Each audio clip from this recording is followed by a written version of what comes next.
इस कार्यक्रम के पुण्यार्जक हैं श्री कंवर लाल जी, महावीर प्रसाद जी पाटनी, श्री अशोक पाटनी, श्रीमती सुशीला पाटनी, श्री सुरेश पाटनी, श्रीमती शांता पाटनी, श्री विमल पाटनी, श्रीमती तारिका पाटनी। भगवान पाशनाथ धाम ट्रस्ट। भगवान पाशनाथ धाम ट्रस्ट के अंतर्गत बनने वाले माता पद्मावती के मंदिर के भव्य निर्माण में अपनी चंचला लक्ष्मी का उपयोग कर महान पुण्य का अर्जन करें।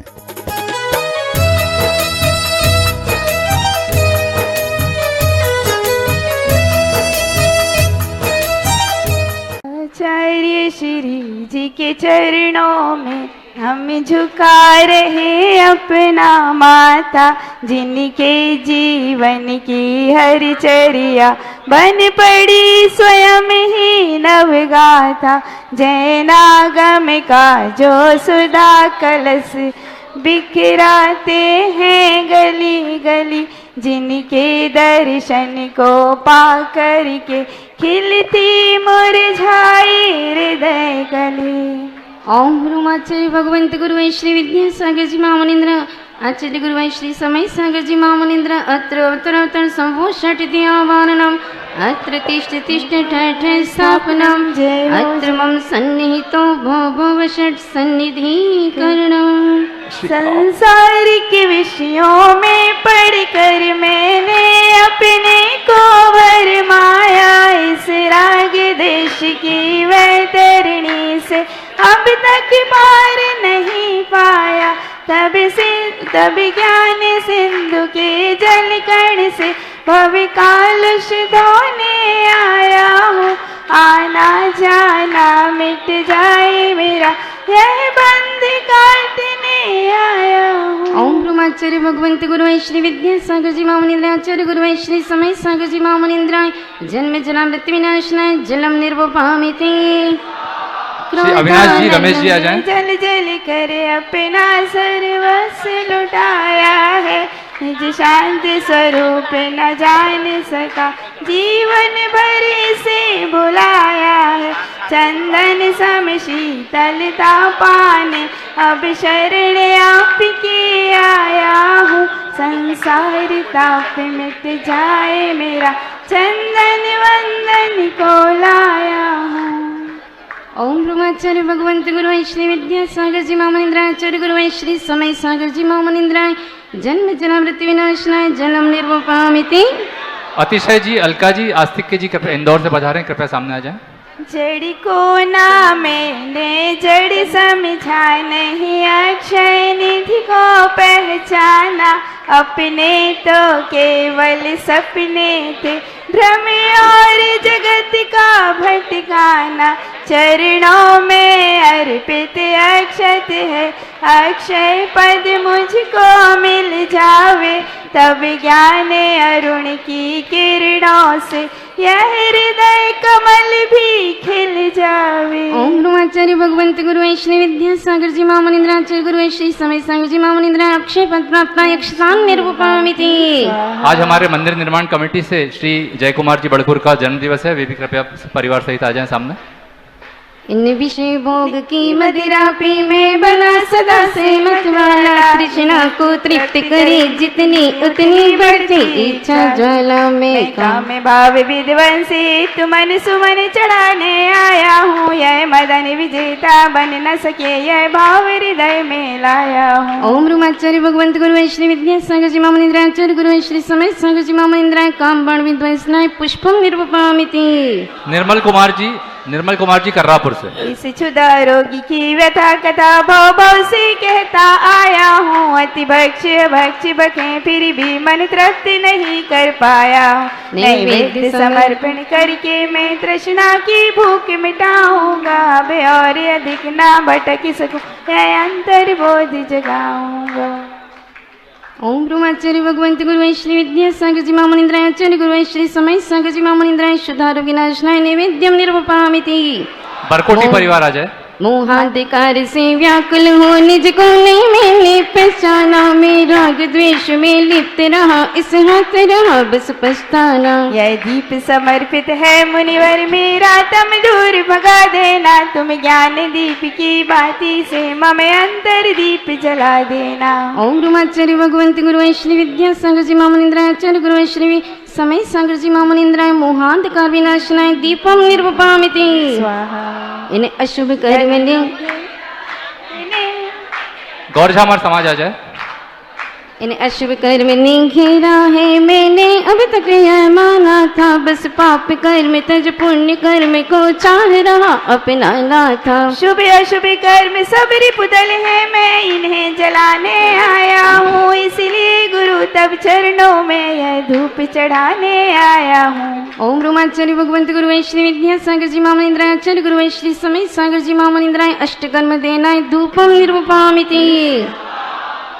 नहीं, हमारे बीच मुंबई से श्री शीतल जी जैन पधारे हुए हैं, जो कि मुंबई में जितने भी पेशेंट्स कैंसर की बीमारी लेकर जाते हैं उन सभी को जो शरण देने का एक उत्कृष्ट कार्य कर रहे हैं। ऐसे श्री शीतल जी सामने आ जाएं।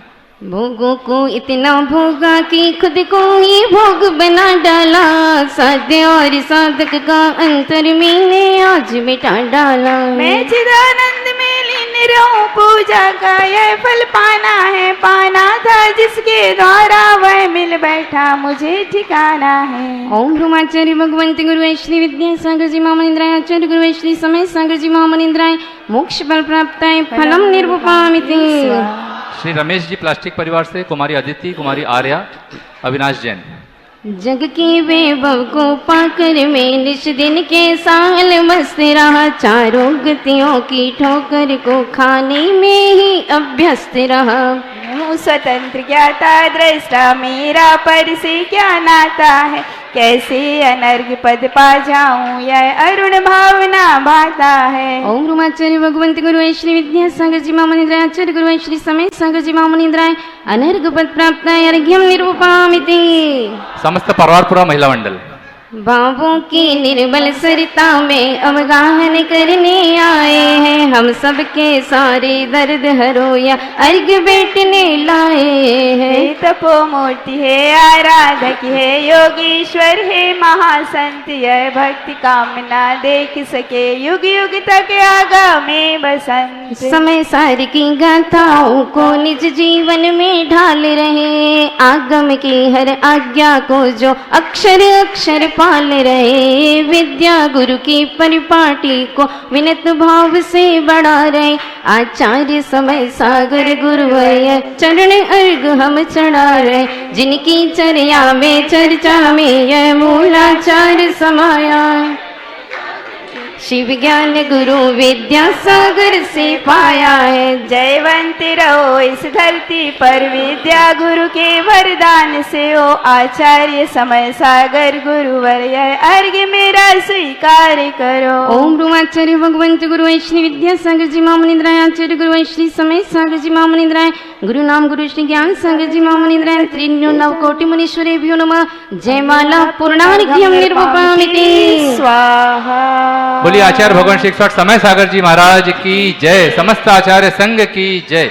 आज जिन महानुभावों ने शांति धारा और पूज्य आचार्य भगवान के पावन कर कमलों में शास्त्र भेंट करने का महान सौभाग्य प्राप्त किया है, ऐसे श्री राकेश जी, नीरज जी जबलपुर से, श्री अविनाश जी, रमेश कुमार जी, एक एक परिवार सामने आ जाए। श्री जय कुमार जी बड़कुर परिवार, श्री निर्मल कुमार जी, रीता जी, दीपक जी कर्रापुर से। इसके उपरांत आदिश्वर धाम बाजारगांव तीर्थ उद्धारक हमारे नागपुर नगर गौरव परम पूज्य मनीषेश्वर निसंग सागर जी का परिवार के गृहस्थ आश्रम का परिवार, जिन परिवार से एक ऐसे रत्न की प्राप्ति जिन शासन की प्रेरणा के लिए हुई है, ऐसे श्री पहलवान परिवार, मैं उनको आवाज देता हूं, वे भी कृपया सामने आए और पूज्य आचार्य भगवान के पावन कर कमलों में शास्त्र भेंट करें। पहलवान परिवार पूज सामने आ जाए। हमारे रमेश जी, अविनाश जी प्लास्टिक परिवार से कुमारी अदिति एवं कुमारी आर्या, आज इन्होंने जो महान सौभाग्य प्राप्त किया है, इन्होंने सहस्त्रकूट की 2 प्रतिमाएं सहर्ष स्वीकार करके, जिसकी राशि भी उन्होंने पूर्ण यहाँ पर कमेटी को प्रदान कर दी है। ऐसे ही कुमारी अदिति, कुमारी आर्या, अविनाश जी, रमेश चंद जी प्लास्टिक परिवार। इनके उपरांत पहलवान परिवार, जिनके ग्रह से आज हमारे बीच पूज्य नगर गौरव पूज्य मनीषी निसंग सागर जी का हमें निरंतर आशीर्वाद प्राप्त हो रहा है, ऐसा श्री पहलवान परिवार। अब हम अनुकूलता अनुसार पूज्य आचार्य भगवान के श्री चरणों में नमोस्तु निवेदित करते हैं। हे भगवान, हमें और आज पूरी समाज जो भी बाहर से आए हुए, हमें आपका मंगल उद्बोधन प्राप्त हो। नमोस्तु भगवान, नमोस्तु भगवान, नमोस्तु भगवान। ओम नमः शुद्धेभ्यः, ओम नमः शुद्धेभ्यः, ओम नमः शुद्धेभ्यः। अहिंसा परमो धर्म की, महावीर भगवान की प्रातः स्मरणीय परम पूजाचार्य गुरुवर श्री विद्यासागर जी मुनि महाराज की जय।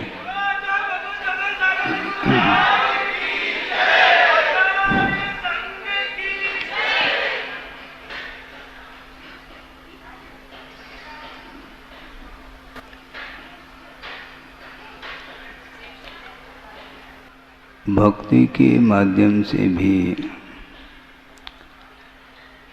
कर्मों की निर्जरा होती है, पुण्य का संचय होता है,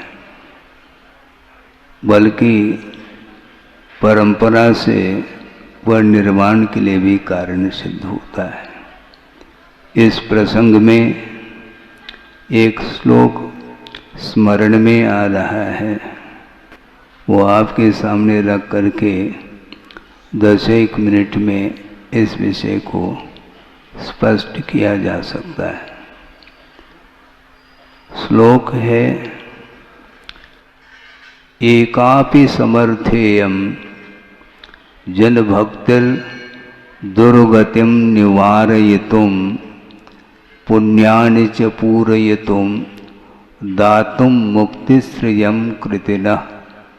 ये पाठ हम पढ़ते हैं भक्तियों में कि अकेली एक ही भक्ति, एका अपि इयम भक्ति, जन भक्ति, जनेन्द्र भगवान की प्रति की गई जो भक्ति है वो क्या करती है, दुर्गति को मिटाने में कारण सिद्ध होती है।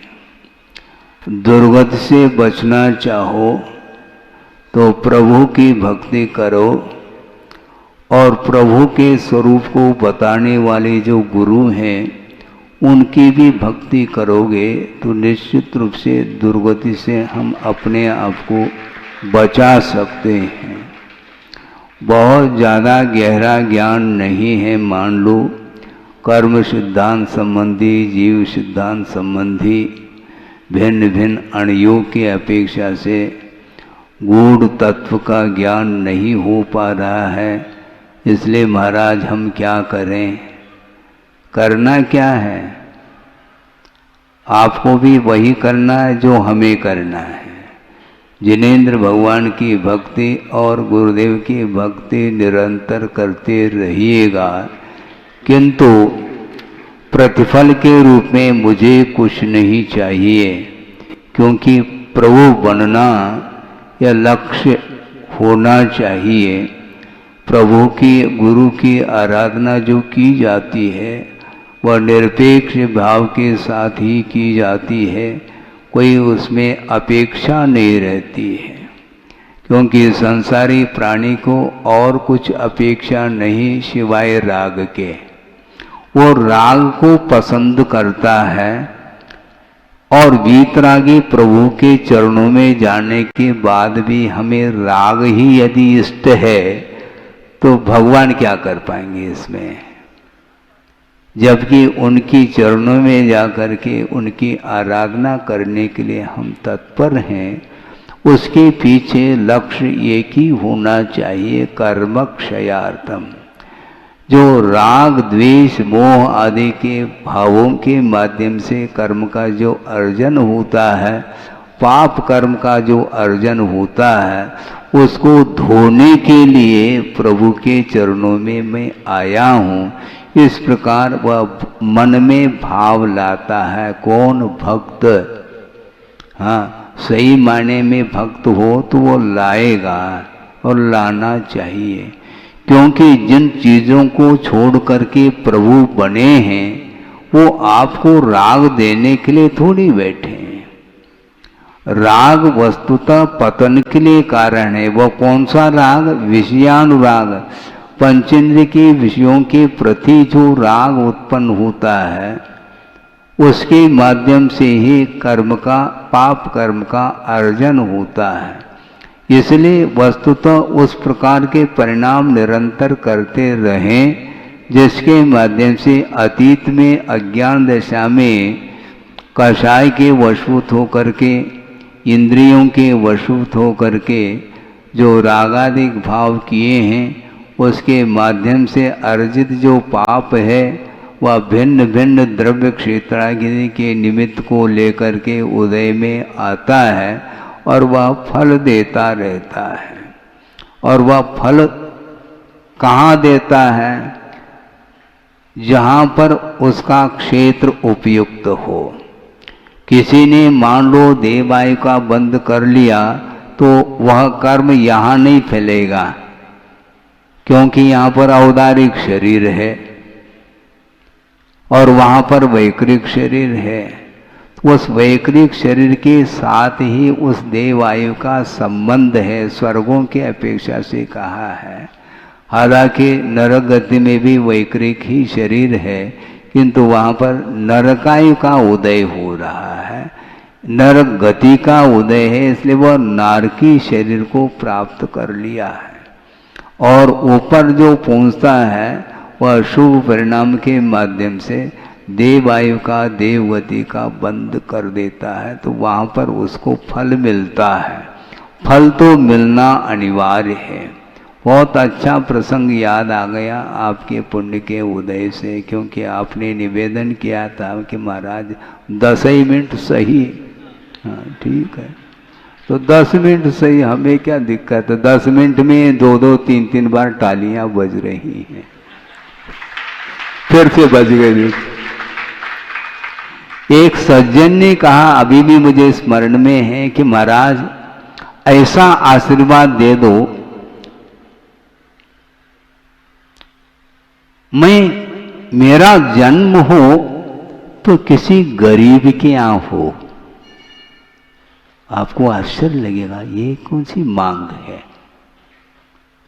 उन्होंने ये कहा कि महाराज मुझे स्वर्ग नहीं चाहिए, मुझे वैभव संपदा नहीं चाहिए, मैं किसी गरीब के यहाँ जन्म मेरा हो जाए ताकि मैं विलासता से बच सकूं। सोचो, ये भी मांग है। ऐसे कोई है सभा में? सभा में तो यही कहेंगे महाराज हमें सब स्वर्ग कब मिलेगा, तो मरे बिना स्वर्ग नहीं मिलता, ये भी उतना ही सत्य है। स्वर्ग में जाकर के करोगे क्या? वहां पर सिवाय विलासता के और कुछ भी नहीं है। जो सात से पुण्य का अर्जन करके चला जाता है, विशेष इंद्र आदि के पद को प्राप्त करके जो सम्यक दृष्टि होता है, उस वैभव का उपभोग करने के उपरांत भी उसका पुण्य क्षीण नहीं होता। यहाँ पर पुनः मनुष्य पर्याय को प्राप्त करके भी कोई चक्रवर्ती, कोई तीर्थंकर आदि बड़े बड़े पद को प्राप्त कर लेते हैं। इस प्रकार विशिष्ट जो है पुण्य का अर्जन जो होता है वह त्याग के माध्यम से होता है। तो उस व्यक्ति का ये कहना था कि महाराज मैं किसी गरीबी के यहाँ जन्म ले लूं तो ज्यादा अच्छा है। ऐसा क्यों महाराज? एक बार विलासता में मैं फंस जाऊं तो और दिक्कत होगी। तो आचार्य कहते हैं विलासता से डरते क्यों? उसका उपभोग नहीं करना है हमें राग के साथ। हाँ, राग के साथ जो वैभव का उपभोग करता है तो उसका निश्चित पतन है। हाँ, और सम्यक दृष्टि जो होता है स्वर्गों में भी वह इसी सुराख में रहता है, इसी प्रतीक्षा में रहता है कि भगवान कब यह शरीर छूट जाए और कब मैं वहाँ पर मनुष्य जीवन को प्राप्त करके मुनि बन जाऊं। इस प्रकार भाव उसके अंदर आते हैं। इसलिए विषयों के माध्यम से ही कर्म का बंध होता है और बंधा हुआ जो कर्म है उसकी निर्जरा करने के लिए विशेष तप करने की क्षमता नहीं भी है। तो अकेली वह जिनेंद्र भगवान के प्रति की गई भक्ति दुर्गति को बचाती है। दुर्गति से बचना चाहो तो देव गुरु शास्त्र की भक्ति करो। भक्ति में ये ताकत है, भक्ति में ये उसकी महिमा गाई गई है। और पुण्यानि च पूरयितुम अपि इयम एका भक्ति समर्था। जिनेंद्र भगवान के प्रति की गई जो भक्ति है वह पुण्य को पूर्ति रहती है। पुण्य की पूर्ति उसके माध्यम से होती है। और दूसरी बात क्या है? दातुम मुक्ति श्रेयम कृतिनः, मोक्ष को देने की क्षमता भी जिनेंद्र भगवान की भक्ति में है। कि भक्ति करके वह पुण्य का अर्जन करेगा। वो सारा सारा श्रेय आप ही लोगों को जाना है, हाँ, और हम भी शामिल होंगे दर्शन में, हाँ? बिल्कुल। हम तो बिना दान दिए हम भाग लेंगे उसमें, जिनेंद्र भगवान की भक्ति में और जिनेंद्र भगवान की दर्शन में हम आएंगे और अच्छे तरीके से भक्ति करेंगे। हाँ? कोई ये कह सकता है कि महाराज आपको यह पुण्य का संचय कैसे हो रहा है? अच्छे क्वालिटी का संचय कर सकता हूं महाराज, आपने कुछ दिया ही नहीं। हाँ, पुण्यानुभूति। ध्यान रखो, मैंने दिया नहीं किंतु समर्थन, दान का जो समर्थन, जो देने वाला दाता है, जो अनुमोदन करता है, समर्थन करता है, दान के उपदेश के बारे में भी आगम के अनुरूप विचार रखता है, तो उसके माध्यम से भी पुण्य का संचय होता है। और अच्छे क्वालिटी का पुण्य का संचय हम बिना दिए कर सकते हैं और कर रहे हैं। और आप लोगों ने ये श्रम करके विषयों के प्रति जो लगाव था उसको कम करके आपने लगाया है, बहुत अच्छा कार्य किया है। इसी प्रकार के धार्मिक कार्य में योगदान आप लोगों का होना चाहिए। इसके माध्यम से भी धर्म की वह परंपरा हमेशा बनी रहेगी। पंचम काल के अंत तक जिनबिंब के दर्शन होंगे और पूजन पाठ करने का भी अवसर मिलेगा, जाप वगैरह भी आप देंगे। ये सब कुछ क्या है? ये गुरुदेव का सोच विचार तो देखो, वो आरसीसी मंदिर के पक्ष में नहीं रहे। नहीं रहे का इसका अर्थ क्या? उसके पीछे आशय ये है कि आरसीसी वर्क जो होता है उसकी जो उसकी जो लाइफ है वो बहुत कम है। और ये हजारों साल के लिए ये पाषाण निर्मित जो जिनालय हैं, ऐसा लगता है कि आज ही बने हों इस प्रकार। इसलिए दूरदृष्टि इसी को बोलते हैं। इस प्रकार जगह जगह पाषाण निर्मित जिनालय का निर्माण करने के लिए गुरुदेव ने जो प्रेरणा दी है और समाज को प्रोत्साहित किया है, उसके माध्यम से चाहे वो कुंडलपुर हो, चाहे अमरकंटक हो, नेमावर हो, चाहे वह रामटेक हो, चाहे नागपुर हो, हैं, हाँ, बीना बारा हो, इसी प्रकार अन्यत्र और भी जो है उनके प्रकल्प हैं। उन प्रकल्पों को आप लोगों को पूर्ण करना है। वित्त की अपेक्षा से कह रहा हूं, हाँ, क्योंकि अपने पास वित्त नहीं है। किंतु वित्त के दो अर्थ होते हैं कि वित्त का अर्थ सम्यक ज्ञान होता है और वित्त का अर्थ भी होता है। आप अर्थ लगाओ, हम ज्ञान का प्रयोग करते हैं और इसके माध्यम से धर्म की प्रभावना निरंतर बनी रहे। और गुरुदेव का स्मरण करते हुए इस प्रकार के जो धार्मिक कार्य करेंगे तो आगे भी इसी प्रकार की परंपरा को कायम रखने के लिए और भी लोग आगे उत्साहित होकर के आ सकते हैं और भगवान की भक्ति करते हुए अपने जीवन को उज्ज्वलतम बनाया जा सकता है।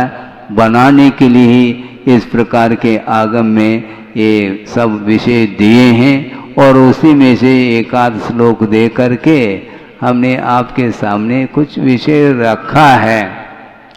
मैं अपने तरफ से कुछ नहीं रखता हूँ, किंतु जो आगम में लिखा है उसको स्मरण करने से सबके लिए भी वह विषय ग्राह्य हो सकता है और कालांतर में इसी विषय को स्मृति का विषय बनाते हुए अपने परिणामों को उज्जवल बनाने का पुरुषार्थ करेंगे। अहिंसा परमो धर्म की जय। ओम नमः शुद्धेभ्यः, ओम नमः शुद्धेभ्यः, ओम नमः शुद्धेभ्यः। मंगलम भगवान वीरो मंगलम गौतमो गणे मंगलम कुंद कुंदाद्यो जैन धर्मोस्तु मंगलम। सर्वमंगल मांगल्यम सर्वकल्याणकारकम प्रधानम सर्वधर्माणां जैनम जयतु शासनम। अहिंसा परमो धर्म की, महावीर भगवान की। प्रातः स्मरणीय परम पूजाचार्य गुरुवर श्री विद्यासागर जी मुनि महाराज की जय।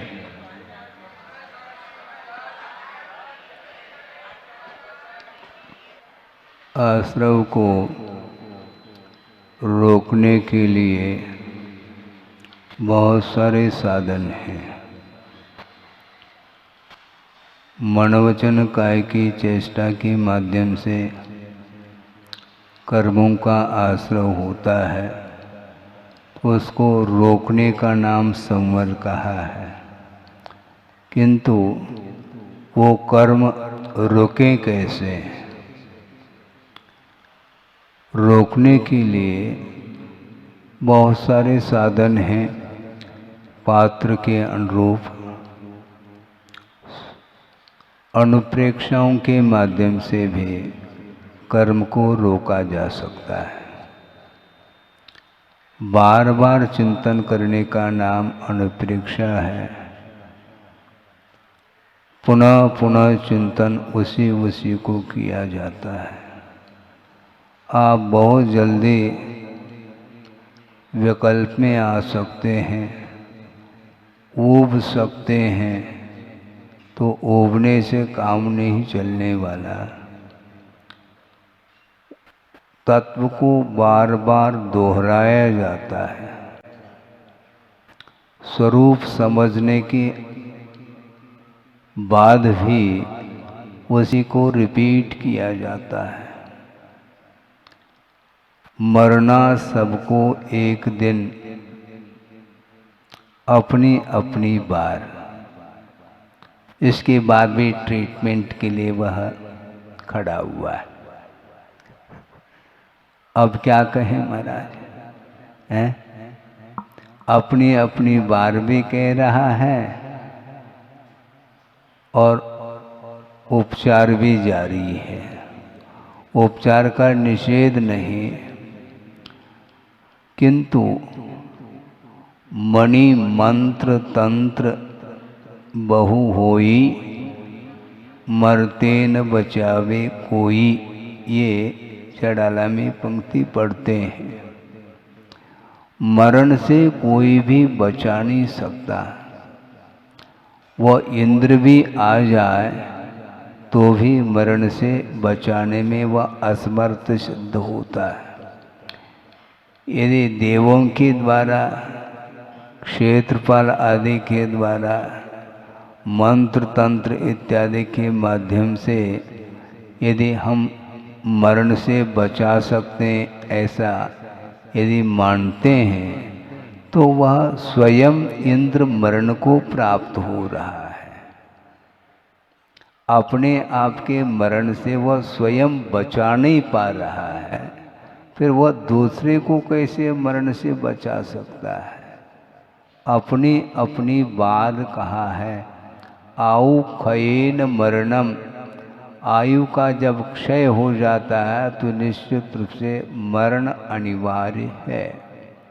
जब ये सिद्धांत है, बल्कि यह यथार्थ सत्य है, इसमें कोई भी अयथार्थता नहीं, यही भूतार्थ माना जाता है। भूतार्थ की चर्चा तो करते हैं कि सत्य क्या है। सत्य तो जो अविनश्वर है वह सत्य है, और जो पर्यायें हैं वे मिटती चली जाती हैं, यह भी यथार्थ सत्य है। मोह के कुछ चिन्ह हैं, आपने अध्ययन किया हो कितने प्रकार के मोह के चिन्ह होते हैं, पढ़ा है आपने? थोड़ा सा पढ़ लीजिए, शायद मुझे स्मरण है प्रवचन सार की वह कारिका हो सकती है कि अट्ठे अजदा गहनम करुणा भावोय मनुत रियेसु विषयेषु य प्रसंगो मोह सेदानि लिंगानि, ये मोह के चिन्ह हैं। मोह किसको बोलते हैं महाराज? मोह की क्या पहचान है, उसकी क्या सिम्टम्स है? तो आचार्य कह रहे हैं कि अट्ठे अजदा गहनम, पदार्थ का अयथार्थ ग्रहण करना ही यह प्रथम मोह का चिन्ह है।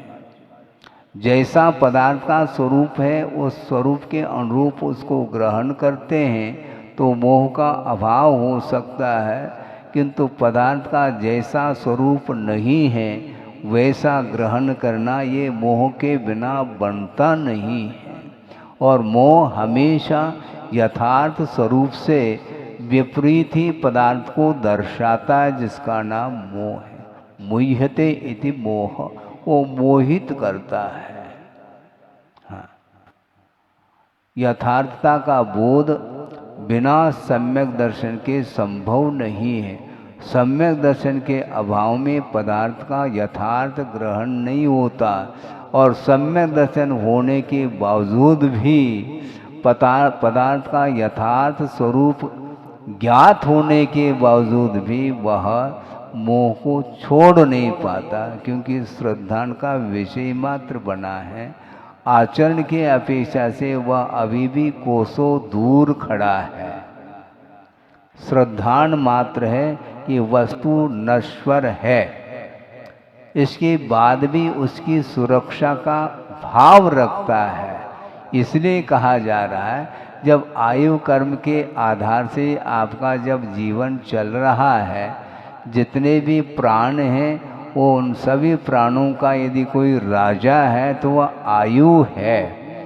आयु समाप्त हुआ, एक समय के लिए भी वह टिक नहीं पाएगा, उस पर्याय में दूसरे पर्याय को वह प्राप्त कर लेता है। ये सिद्धांत है। जब अपनी बात कहा है तो फिर मरण से भीति क्यों होती है? श्रद्धान भी यथार्थ है और फिर भी मरण से डर रहा है।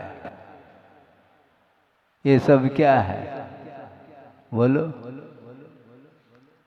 मरण से भीति क्यों?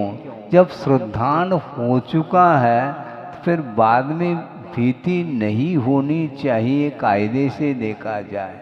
किंतु सराग सम्यक दृष्टि वह हमेशा वीतराग भाव से वंचित रहता है, इसलिए सराग दशा में शरीर के प्रति राग विद्यमान रहता है। इसका अर्थ है सराग सम्यक दृष्टि का अर्थ क्या है? सम्यक दर्शन तो है किंतु वह राग सहित है। किसके प्रति राग? पर वस्तु के प्रति राग होता है।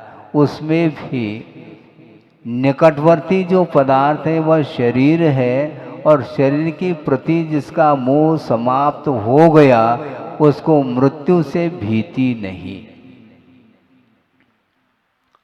प्रतिकार का वह भाव नहीं करता, क्योंकि यथार्थ बोध हो चुका है। हम हमारे उपचार से, हमारे बचाने से वह बच नहीं पाएगा, क्योंकि आयु कर्म का अंत आ चुका है। अकाल मरण से बचाया जा सकता है, किंतु सकाल मरण से किसी को अभी तक न बचा पाए, न बचाने की कोई उम्मीद है। तो ऐसे स्थिति में न मे मृत्यु कुतो भीति, मेरा मरण ही संभव नहीं, यानी जीव का कभी भी मरण नहीं होता, फिर भीति किस बात को लेकर के होती है?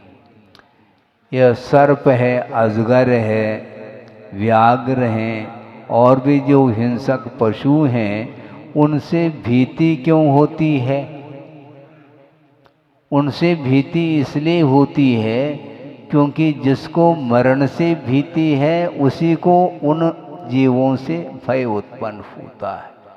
एक छोटा सा बालक है, उसे ज्ञात नहीं है कि सर्प क्या वस्तु है, वह हाथ से उठा रहा है उसको, वो खेल रहा है उसके साथ, उसकी बुद्धि काम नहीं कर रही है कि यह काटेगा तो मरण को प्राप्त हो जाएंगे। उसे ये ज्ञात नहीं कि मरण क्या वस्तु है और जीवन क्या वस्तु है, इससे वह परिचित नहीं है, इसलिए उसके अंदर कोई भी डर नहीं। वह खिलौना समझ करके उसके साथ वह खेलता रहता है और मान लो माँ ने देख लिया, तत्काल दौड़ करके उससे छुड़ाती है। सोचो वो क्यों भाग करके आ रही है, उसको भीति है माँ को, मतलब भीति का ज्ञान हो गया जिसे, उसी को भीति होती है। घर में किसी का अवसान हुआ है, सारे परिवार के लोग जो है शोक मग्न हैं, इसके उपरांत भी वह नवजात शिशु, उसको कोई भी उसका प्रभाव नहीं पड़ता, अभी भी शव विद्यमान है घर में और सारे जो है ना शोकाकुल है, किंतु उसे ज्ञात नहीं छोटे शिशु को कि मरण क्या होता है। शव के सामने भी बिठा दो उसको उस शव से कोई भीति नहीं है। वस्तुतः द्रव्यादि निमित्त वशात, इसीलिए कहा है कर्मणा फल प्राप्ति उदय, वह उसके लिए द्रव्य नहीं, क्षेत्र नहीं, वह काल नहीं है। क्योंकि नो कर्म का जब तक ज्ञान नहीं होता, बोध नहीं होता, तब तक वह हमारे लिए यह अहितकारी अनिष्टकारी है, ये हितकारी है, ये इष्ट है, इसका बोध उसे नहीं हो पाता और बोध होने के उपरांत भीति उत्पन्न होती है। जब अपनी अपनी बार आप कह रहे हो, फिर भीति क्यों उत्पन्न होती है? जिजीविषा, जीने की इच्छा क्यों बनी रहती है? जब मरना निश्चित है, अनिवार्य है, तो आने दो मरण, देख लेंगे उसको। ऐसा नहीं होता, बहुत कठिन होता है। कहना सरल है, श्रद्धान फिर भी होना ये अलग विषय है, किंतु प्रैक्टिकल वो उसमें फेल हो जाता है। और इसी को बोलते हैं सराग दशा। राग के साथ श्रद्धान है, इसलिए वह भीति उसको होती है।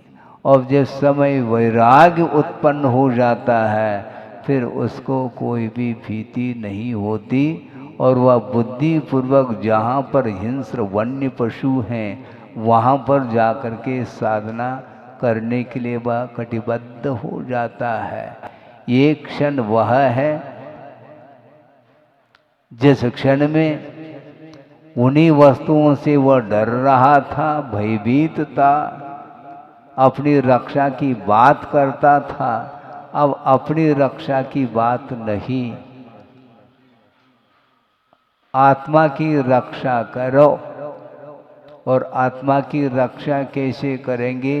राग द्वेष मोह से आत्मा की रक्षा करोगे तो आपको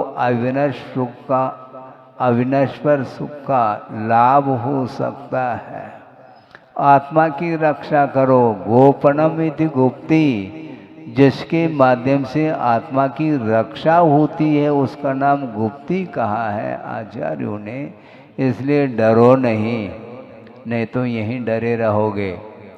डरना नहीं चाहिए, पर वस्तु से हमेशा भीति उत्पन्न होती है। इसका अर्थ पदार्थ का ज्ञान होने के उपरांत भी उसकी दृष्टि द्रव्य की ओर नहीं जा रही है।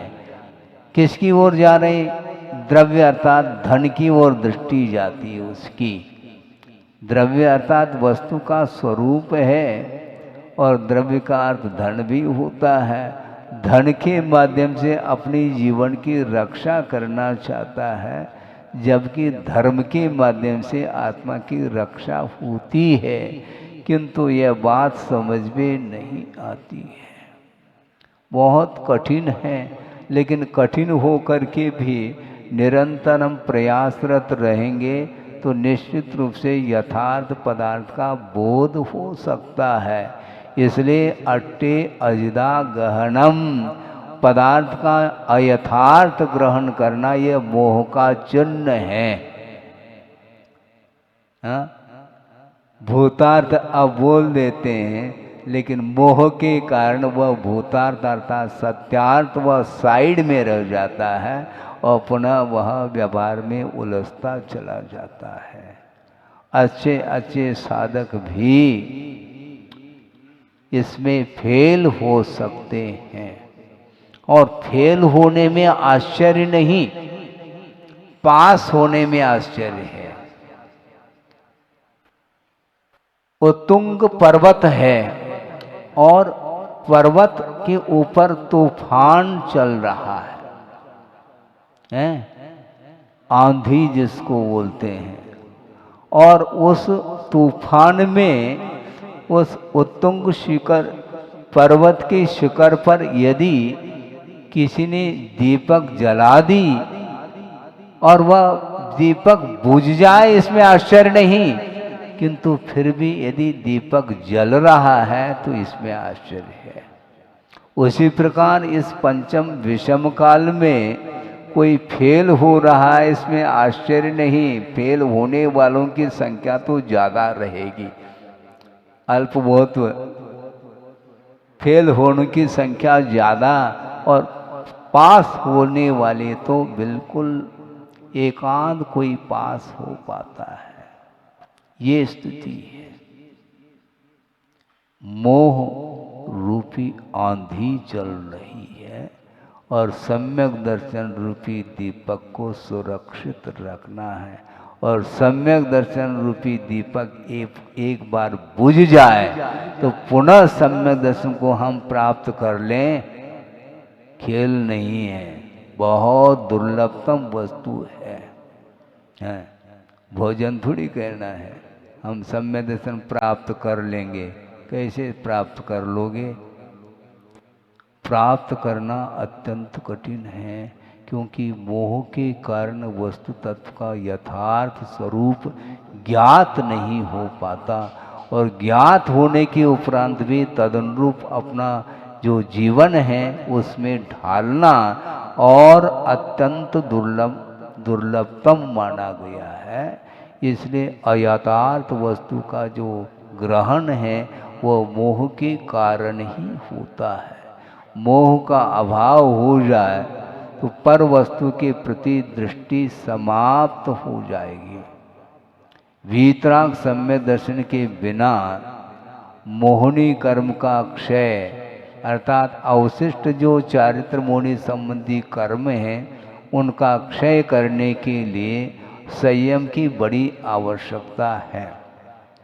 ये बहुत अच्छा मैं विषय दे रहा हूँ, वह ये है कि दर्शन मोहनी की क्षपणा के लिए केवली और श्रुत केवली का पादमूल अनिवार्य माना है, किंतु चारित्र मोहनी की क्षपणा के लिए केवली श्रुत केवली की कोई आवश्यकता नहीं, वैराग्य की आवश्यकता है। और वैराग्य हो जाएगा तो वह समोचरण से भी बाहर जाकर के सुदूर एकांत में जाकर के वह ध्यान लगाता है तो केवल ज्ञान को प्राप्त कर लेता है। ये वीतराग सम्यक दर्शन में ही ये क्षमता है। संपूर्ण रूप से मोह का क्षय जो होगा वह वीतराग चारित्र के द्वारा, वीतराग सम्यक दर्शन के द्वारा ही संभव है। इसलिए सम्यक दर्शन को प्राप्त करना अलग वस्तु, किंतु सराग दशा से ऊपर उठ करके द्रव्य का चिंतन करके वैराग्य को बनाए रखना ये बहुत अलग विषय है। इसलिए भिन्न भिन्न पात्र हैं, उन पात्रों के अपेक्षा से निर्जरा के स्थान भी अलग अलग हुआ करते हैं। एक साधन नहीं है, भिन्न भिन्न पात्र होते हैं।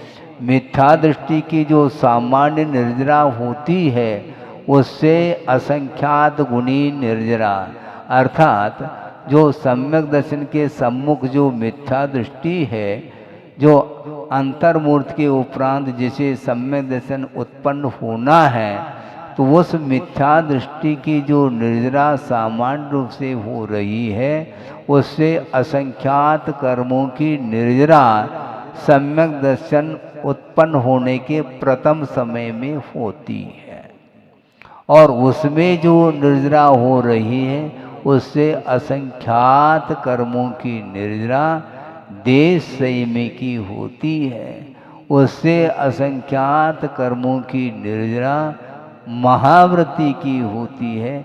इस प्रकार ये आगे आगे उत्तरोत्तर लगभग 11 स्थान बताए हैं।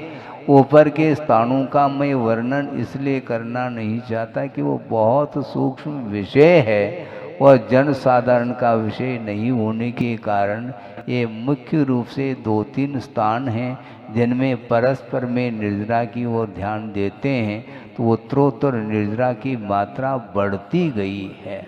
इसलिए सम्यक दर्शन को प्राप्त करना अलग विषय और सराग दशा से अपने आप को ऊपर उठाना ये बहुत कठिन कार्य है। अनुवृत्ति पंचम गुणस्थानवर्ती जो साधक है, मान लो पहले भी हमने एक बार बात रखी थी, पुनः उसको रिपीट कर लूँ क्योंकि अणुपरीक्षा तो हमें करनी है, इसलिए मैं रिपीट कर रहा हूँ। एक क्षुल्लक अथवा ऐलक महाराज हैं, मान लो उसने 8-10 दिन का उपवास का संकल्प लेकर के बैठा है और सामायिक में वह लीन है, और एक इधर महाव्रती मुनि महाराज आहार चर्या को संपन्न करने के लिए निकले हैं और येषणा समिति पूर्वक रसनेन्द्रिय का विजय करते हुए आहार ले रहे हैं, और उनकी निर्जरा जो होगी उस ऐलक जी से भी असंख्यात कर्मों की निर्जरा वो करते हैं। तो इसलिए भोजन करने में निर्जरा हो गई महाराज। तुलना किसके साथ की जा रही ये ध्यान रखो। तुलना पंचम गुणस्थानवर्ती जो उत्कृष्ट श्रावक है उसके साथ मुनि महाराज की तुलना की जा रही, तो मुनि महाराज की निर्जरा उस उत्कृष्ट श्रावक से जो ऐलक बन चुके मात्र एक लंगोट शेष है। इसके उपरांत भी पंचम गुणस्थान से ऊपर नहीं उठ पा रहे वो, क्यों? परिग्रह का सद्भाव है। और महाव्रती जो होते हैं संपूर्ण रूप से बाहरी परिग्रहों का विमोचन करके दिगंबरत्व को अंगीकार किया है, तो वह 6ठे-7वें गुणस्थान में वो विचरण कर रहे हैं। इसलिए आहार लेते हुए भी उस समय वह स्वाध्याय उनका चल रहा है, इसलिए असंख्यात कर्मों की निर्जरा वो कर रहे हैं। तो इसलिए कि वस्तुतः मोह का पूर्णता अभाव हुए बिना वीतरागता प्राप्त नहीं हो सकती। यहाँ तक कुंद स्वामी ने कहा है, वह मुनि महाराज भी क्यों न हो, यदि सराग दशा में आए हैं तो उनकी निर्जरा जो होगी वह वीतराग दशा की अपेक्षा से अल्प मात्रा में निर्जरा होगी, क्योंकि शुभोपयोग आत्मक जो चारित्र की परिणति है उसके द्वारा साक्षात केवल ज्ञान संभव नहीं है। और साक्षात केवल ज्ञान जो उत्पन्न होता है वह वीतराग चारित्र, जो कि वीतराग सम्यक दर्शन के साथ अविनाभाव संबंध रखने वाला वह वीतराग चारित्र, जिसके माध्यम से वह केवल ज्ञान को प्राप्त कर लेता है। समो शरण में प्रभु विराजमान हैं और उनके चरणों में गणधर परमेष्टि विराजमान हैं और वो भगवान की स्तुति, भगवान की वंदना कर रहे हैं और भगवान के द्वारा जो दिव्य ध्वनि खिरी गई है उसका आलम्बन लेकर के उपदेश देने में तत्पर हैं।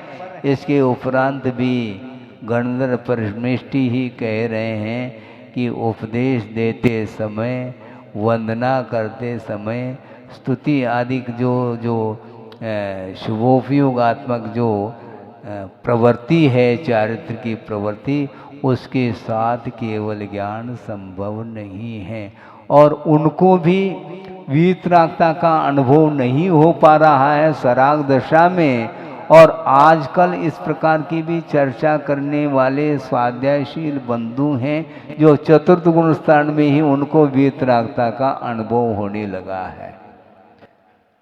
ये सब क्या है? ये आगम विपरीत चर्चा ठीक नहीं है। आम व्यक्ति की धारणा क्या होगी? इसलिए हमारा सबके लिए यही कहना है कि आप स्वाध्याय करें, किंतु जो मूल आगम है, आचार परंपरा से आया हुआ जो आगम है, उस आगम को लेकर के तत्व चर्चा करो। यदि मान लो ज्ञान नहीं हो रहा है और जिसको आगम का अच्छे ढंग से ज्ञान हो चुका है उनसे आप ज्ञान प्राप्त कर लो तो ज़्यादा बेटर है। अन्यथा अपने मन के अनुरूप ही अर्थ लगाता चला जा रहा है। वह ये कहना चाहते हैं कि महाराज आप वीतरागी हैं तो हम भी कछु कछु, हम भी वीतरागी हैं। क्यों? क्योंकि अनंतानुबंधी जो कषाय है, सम्यक दर्शन का घात करने वाली वह कषाय है, उसका अनुदय हमें भी हो चुका है। तो कषाय के अभाव में वीतरागता आती है तो अनंतानंदी का हमने अभाव कर लिया है, इसलिए हम भी वीतरागता के अधिकारी हो गए। ये सब गलत है, क्योंकि पूर्णतः कषाय का अभाव जब तक नहीं होगा तब तक वह सराग दशा बनी रहती है। संपूर्ण कषाय का अभाव हुए बिना अब सोचो, वीतराग छदमस्त किसको बोला है? चौथे गुणस्थान वाली वर्ती को बोला है क्या? उमा स्वामी महाराज ने तत्पर सूत्र तो पढ़ लो थोड़ा। महाराज हम तो पर्व के दिनों में पढ़त है, तो पर्व के दिनों में पढ़ लो। फिर पढ़ना नहीं, केवल अर्थ सहित पढ़ने का प्रयास करिए। उमा स्वामी महाराज ने 11वें और 12वें गुणस्थान वर्ती जो साधक हैं जिनको निर्ग्रंथ संज्ञा है वो वीतराग छदमस्त माने जाते हैं, क्योंकि छदमस्त इसलिए लगाया है अभी भी घातिया कर्मों का पूर्णतः क्षय नहीं किया है उन्होंने, इसलिए उनको सर्वज्ञ की संज्ञा नहीं दी गई है। इसलिए वीतराग सर्वज्ञ अलग है और वीतराग छदमस्त 11वें 12वें गुणस्थान वर्ती जहाँ पर यथा क्या चारित्र का संवेदन कर रहे हैं उनको वीतरागी कहा है। और आप खड़े हो गए चतुर्थ गुणस्थान वर्ती वीतराग सम्यक दर्शन स्वीकार कर रहे हैं। ये सब कुछ आगम से विरुद्ध चर्चाएं हैं, इनके माध्यम से सम्यक दर्शन कभी भी उत्पन्न होने वाला नहीं। इस प्रकार विपरीत यदि आगम का अर्थ लगाओगे तो फिर वह आगम न रह करके आगमाभास के कोटि में आ जाएगा, ये ध्यान रखो। कुंद कुंद स्वामी ने क्या कहा? कुंद कुंद स्वामी ने गाथा नहीं लिखी, उन्होंने ग्रंथ लिखा है। किसी एक गाथा को आप हाईलाइट करके बिना टीका का आलम्बन लिए यदि अर्थ लगाओगे तो मन गणंत ही अर्थ निकलेगा, भले तुम गणंत का त्याग कर लो। इससे कुछ नहीं होने वाला है। मन गढ़ंत अर्थ नहीं निकालना, उसके माध्यम से मार्ग दूषित होता चला जाता है। मार्ग को सुरक्षित रखिए आप यदि चारित्र के क्षेत्र में आगे बढ़ पाओ तो ठीक, नहीं बढ़ पाओ तो हमें कोई भी विकल्प नहीं है, किंतु मोक्ष मार्ग का यथार्थ स्वरूप का विश्लेषण होना चाहिए। नहीं है तो एक बार मार्ग दूषित होगा तो कईयों का अहित हो जाएगा और उसका श्रेय तुम्हें जाएगा। इसलिए जो स्वाध्याय करते हैं और कराते हैं उन्हें ध्यान में रखना चाहिए कि कुंद कुंद देव क्या कहना चाहते हैं। सम्यक दर्शन का जहाँ कहीं भी अध्यात्म ग्रंथों में वर्णन आता है वहाँ पर वीतराग सम्यक दर्शन को लेकर के वो वर्णन करते हैं, और वीतरागता कहाँ से प्रारंभ होती है वह सारा डिटेल वर्णन आपको समयसार अथवा प्रवचनसार ग्रंथ की टीका में आपको अवलोकन करने के लिए मिलेगा।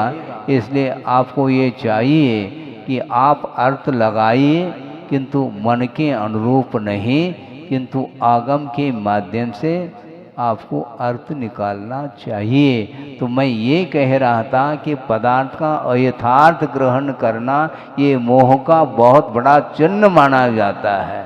और दूसरा क्या है? करुणा का अभाव। करुणा का भाव नहीं, वहाँ पर संधि हो गई है। करुणा भावो यानी करुणाया अभाव, करुणा भाव। करुणा का जो अभाव है वो मोह का चिन्ह है, और कई लोग अर्थ लगाते हैं करुणा का भाव मोह का चिन्ह, ये भी विपरीत अर्थ हो गया। समस्या ये खड़ी हो रही हमारे सामने। कम से कम संस्कृत का ज्ञान भी रखना चाहिए। वहाँ पर समासांत पद है, करुणा यहाँ अभाव करुणा भाव, तो वहाँ संधि हो गई, करुणा अभाव ऐसा अर्थ निकलेगा, ये ध्यान रखो। तो करुणा का जो अभाव है वह मोह का चिन्ह है, करुणा करना मोह का चिन्ह नहीं। भारी समस्या खड़ी हो रही है, और मंच पर बैठ करके वह शास्त्र का वाचन कर रहे हैं। आप सोचो विचार करो, क्या वाचन करोगे? आगम के अनुरूप करो, हित मित और मिष्ट वचनों का प्रयोग करो। अण्वीच भाषणम च पंच, आगम के अनुरूप अर्थ लगाने का पुरुषार्थ करना चाहिए। यदि आपको अर्थ समझ में नहीं आ रहा है तो कोई बाधा नहीं, जिसको समझ में आता है गुरु होते हैं, उनके पास जा कर के आप जिज्ञासा रखिए। जिज्ञासा का स्वरूप ही वर्तमान में बदल गया है, हमें बहुत पीड़ा होती है। हाँ, आसक्ति को कम करिए, धीरे धीरे धीरे आप धर्म की आराधना करना चाहो तो विषयों के प्रति जो आशा है उसको कम करने का प्रयास करेंगे तो तीनों प्रकार के जो मोह के चिन्ह हैं उससे हम अपने आप को ऊपर उठा सकेंगे और धर्म की प्रभावना में अपना योगदान दे सकेंगे। इसलिए समाज से हम अपेक्षा रखते हैं कि आप लोग रात दिन एक करके धर्म की रक्षा करने के लिए आपको आगे आना है, ये ध्यान रखो। हाँ, केवल ताली बजाने से हम प्रसन्न नहीं होंगे, ये ध्यान रखो। ये वर्तमान में जो कुछ भी वातावरण निर्मित होता चला जा रहा है इसको रोकने के लिए आपको आह्वान करना पड़ेगा। ये गुरुदेव कह करके गए हैं, 2 साल हुए नहीं और वर्तमान में न जाने क्या हो गया संसार को कि वह अपनी मर्यादा को लांघ करके वह इस प्रकार विपरीत प्रचार प्रसार आदि करने में लगा हुआ है। इसको रोकना ही वस्तुतः धर्म की रक्षा है, और इस धर्म की रक्षा करने में जो योगदान देता है उसके लिए भवांतर में भी उसकी रक्षा धर्म करेगी, ये ध्यान रखो। धर्म की रक्षा जो करता है उसकी रक्षा धर्म के द्वारा होने वाली है, मात्र धन के माध्यम से नहीं हो सकती। अहिंसा परमो धर्म की जय। इस कार्यक्रम के पुण्यार्जक थे श्री कंवर लाल जी, महावीर प्रसाद जी पाटनी, श्री अशोक पाटनी, श्रीमती सुशीला पाटनी, श्री सुरेश पाटनी, श्रीमती शांता पाटनी, श्री विमल पाटनी, श्रीमती तारिका पाटनी। भगवान पाशनाथ धाम ट्रस्ट भगवान पाशनाथ धाम ट्रस्ट के अंतर्गत बनने वाले माता पद्मावती के मंदिर के भव्य निर्माण में अपनी चंचला लक्ष्मी का उपयोग कर महान पुण्य का अर्जन करें।